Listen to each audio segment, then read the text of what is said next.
Carolina Panthers were not present for Jalon Walker's final workout before the draft. Should Panthers fans be concerned? We're going to talk about that and a few other things on today's episode. The ultimate Carolina Panthers experience. Welcome to Two Growls, One Roar, the podcast that hits harder than a Luke Kuechly tackle. We're diving deep into the heart of Panther Nation, bringing you unrivaled passion, insider takes, and pure gridiron fire. From Wilmington to the cosmos, this is your home for the fiercest football talk east or west of Charlotte. Welcome in, folks, to another edition of the Two Growls, One Roar podcast. Draft is almost here. We are a week away as I record this. Who knows when you'll be listening to it? Could be 6 days.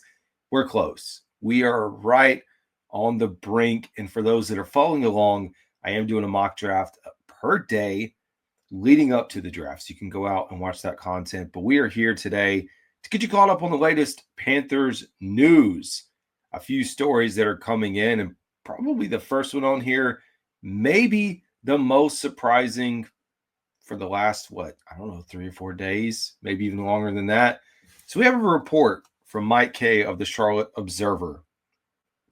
The Panthers did not send representatives to Jalon Walker's workout today, per league source.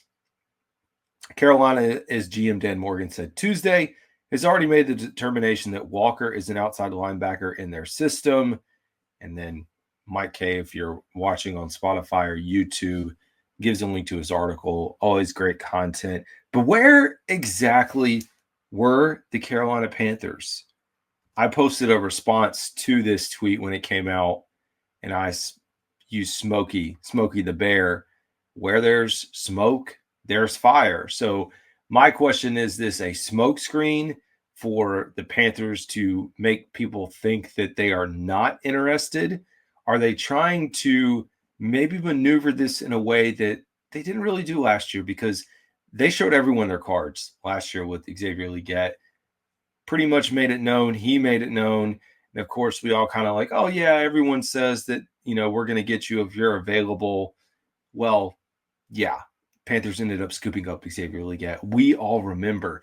So it is a little bit odd, but I don't know if it's, like to the point where I would think the Panthers are not, in this boat of not taking him.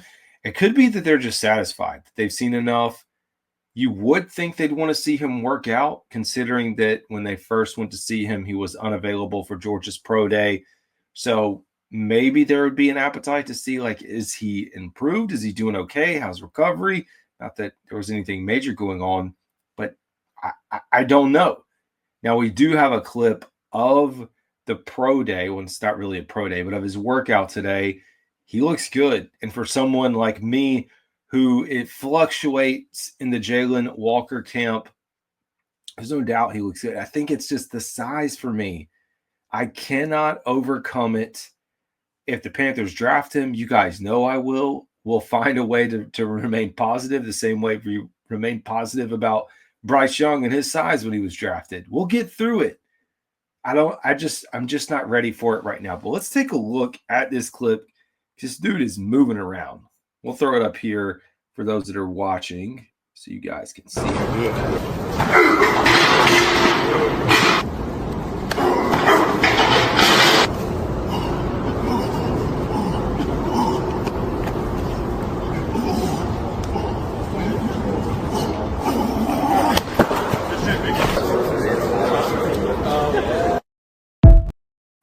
Shout out to Linebacker University for making that clip available on X. So again, if you were listening to the podcast, probably like, what? It's just a bunch of noise. Again, you can watch on Spotify or YouTube. However, it was a video, a crisp video of Jalon Walker working out, which should make you feel confident. Now, it looks like there weren't a lot of people there, to be honest. Now, I don't know when this clip was taken. It looks recent. But again, it did not look like there were many folks there. It seemed like you have some scouts potentially in attendance, but the Panthers not there. So they are either sold on Jalon Walker and they want people off the scent, or maybe they truly are like not going to take him. because you have to think about this perception. It's really been the media, us, like we're the ones driving this narrative, fans that say, and national analysts that have us taking Jalon Walker. Panthers may want to go in a totally different direction. And so in this case, choosing to do so. I know that the larger conversation is still going to be what the heck the Panthers are going to do at 8. Are they going to be stuck? As Dan Moore referenced, are they going to be, have to pick a player? Are they going to have to reach, maybe get someone that they don't want to get? How far back can they go? This is one of the things that I've been contemplating for some of the fans that, of course, tune into this stuff. How satisfied or what measurement in your mind is going to make you satisfied with the Carolina Panthers trading back? And what I mean by that is, what does the package look like? Like, are you happy with them moving back to like 12 or 15?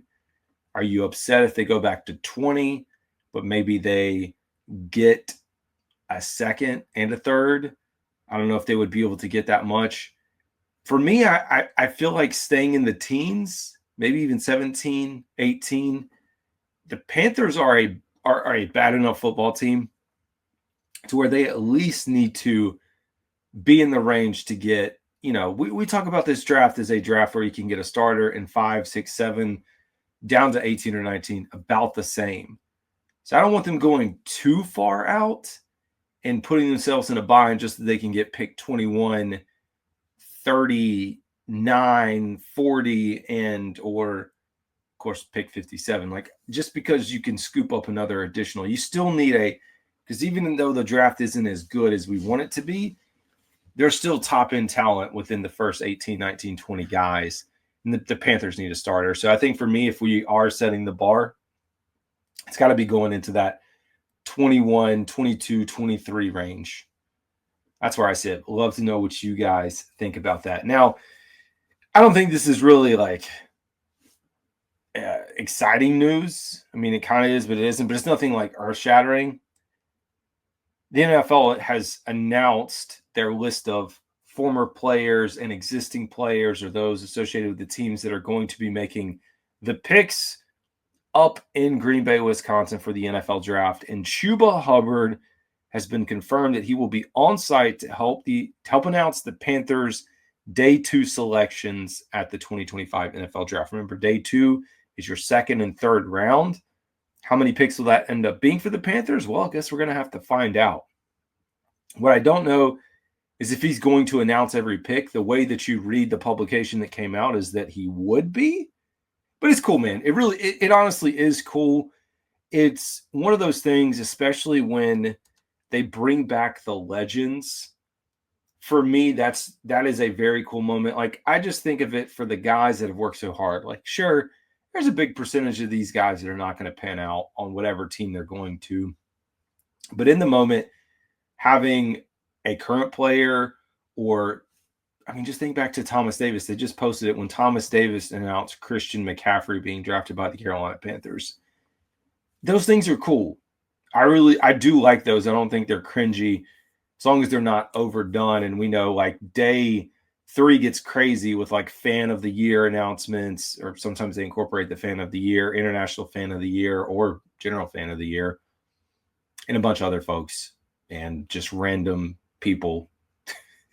But it's cool. Some of it's cool. Speaking of which, I don't know how many you guys follow larger NFL news. The Los Angeles Rams are going to be setting up their headquarters in a fire department. I don't think it's a like general fire department. I think it's a specific kind, and I'm not a firefighter, so you have to apologize for me not knowing exactly how they're setting this thing up. But it will be fully operational for them to still do their day job, but also have an NFL team set up in their HQ, which is cool. Getting involved with the community. I do like those kind of things. Now, speaking of getting involved in the community, let's talk about the Panthers, and let's talk about someone who is in the building with the Carolina Panthers and had an interesting comment that I think all Carolina Panthers fans need to listen to. Now, it's something I have gradually been trying to tell folks. We have folks that sit here, and guess what? You're a fan. I get it. I would be in your shoes too. People want to go from 30, 40, 50 miles an hour to 100. They want us to finally get over the hump, to make the playoffs, to win 9 or 10 games. I get it. I've been in your shoes too. I think my fandom itself hasn't changed too much, but it does change a little. And I try to reel this thing back in, resetting my expectations on this year. And I think you should too, just because it's been 7 years, just because we've seen so much turmoil does not guarantee us that, okay, year 2 of Dave Canales is the year. We have to remember 6-year contract, lots of runway, focused on just getting better. And so I'm not going to keep teasing you guys. We'll go ahead and play the clip here in a second. But you guys know I'm a big fan of WFNZ. Been on there a couple times. Love all the shows that they have. Listening to Kyle Bailey in the afternoon, he had Darrin Gant on, who of course writes for Panthers.com. He's there. You guys know I've talked to Cassidy Hill before. She writes for the team. They're in there every day. They see some things that normal beat writers and reporters are not going to get access to. But he had something very interesting to say when it came to the win total and expectations for this year. So I'm going to shut up and play it for you guys. Also, make sure you guys, if you don't follow Kyle Bailey, follow him and everyone at WFNC. Let's run it. In the first round. Do you think they expect to contend for the division this season? I don't think they expect a lot. If you're talking about contending for the division, it's only because it's this division, and this division is always messy, even when it's good. I think they're getting closer to it, but listen, I don't think Dan Morgan and Dave Canales had blinders on when they took this job. They knew that this was going to be more than a one-year process. Somebody asked me the other week what I thought their record was going to be this year, and I said better. So more than 5, but I think it's probably too soon to say, oh, this is a 10, 11-win team. I mean, hey, we got to see how the draft shakes out, but you know, there's still a lot of stuff they've got to do personnel-wise to get this thing stable to the point where it's where they were from like 03 to 05 or 13 through 15 in those kind of years. I mean, the roster's just not there yet, and it's going to take more than 1 year to get it there. All right, Darrin Gant, Panthers.com. There you have it, folks. Better. No expectations in the building. Now, I will tell you, I think there's two sides to it. Like, even if Dan Morgan and Dave Canales and Tepper know or plan for this to take 2 to 3 years before they start becoming a very competitive football team, they're not all signed up here to start losing. Like, if they get ahead of the curve earlier than expected, if they can get out in front of this plan in a sense that they can start winning earlier than people anticipate, I think yes. But also to the flip side, I am with Darrin, where I too believe, and I know the win total I think is what, around 6 or 7, 7.5. I don't have it. Very good number. And I think for the Panthers to go from 2 wins to 5 wins and then potentially creeping their way up into 9 or 10 is feasible. Now, the other way that I've thought about this, because you guys know I just love to do a lot of thinking. That's what I do when I'm out noodling. Like, well, what can I talk about next? Or how can I look at this differently this time around than I have the past time around? So this time around, I sat there and said, you know, on one side, I've been telling myself, let's expect 6 to 7. No, let's go a notch above that. Maybe 8 wins, reasonably get to the 8-win mark, be competitive down the stretch. And then the light bulb went off. It went off, and I said, well, let me actually just go back to last year, because a lot of times when we're stacking these things up, we look ahead at the schedule. That game's going to be difficult. That game's going to be difficult. That game's going to be difficult. And then I said, hold up, wait a minute. Hold up, wait a minute. Think about how competitive this team was with as poor of a defense as it was and a team that was just kind of figuring it out on offense with Bryce Young. Kansas City Chiefs, Super Bowl. Philadelphia Eagles, Super Bowl. Both of those teams, the two teams that made it to the Super Bowl, and yes, I know year over year, it changes. New teams are going to rise, other teams are going to fall. It's how it works. But at least in the setup that was, the Panthers were competitive. And you think about pulling those wins off, it could have easily been a 7-win team, possibly 8 wins. And so when I look at it from that perspective and I think about how good they are or were, and if they can remain pretty consistent on offense with a better defense, you can absolutely talk me into 9, 10, 11 wins. Right now, I'm of the belief that, like, draft will help, but you may get 2 or 3 starters. The team is who the team is. And you hope that maybe you get lucky with an undrafted free agent or something that comes along, but the team is who they are. I am anxious to see if they're going to be able to pull this thing off, because I got to tell you, I am a little more confident in them than what I have been. I'm not ready to put my fork in the ground or flag in the ground and say, yes, this team is destined to be in the playoffs. They're going to be better. I know it takes time. And this is a really big year for Bryce Young. I know we always talk about make or break. And last year I kind of looked at it like that. And it was. Last year was make or break for Bryce Young. It absolutely was. The fact that he got benched 2 games in tells you everything you need to know. He gets back into the lineup. We're not going to rehash that because we talk about it all the time. But he had a chance to rebound. It was kind of an unplanned chance to rebound. And he did. He performed. But that was almost make or break because he was almost out of here. Everyone, including myself, wrote him off, said he was done. He was getting traded. We were trying to figure out where he was going to land, how much we could get back for him. We don't forget. That's where we were. So you got to see that again for Bryce Young this year, because lots of decisions to be made around 5th-year options. Do you depending on where the team lands, do you need to draft one? Do you need to pull one in? Speaking of quarterback, I don't think we're going to have to worry about that. I think we are going to see a better version of Bryce Young that we saw at the end, that is going to continue to progress.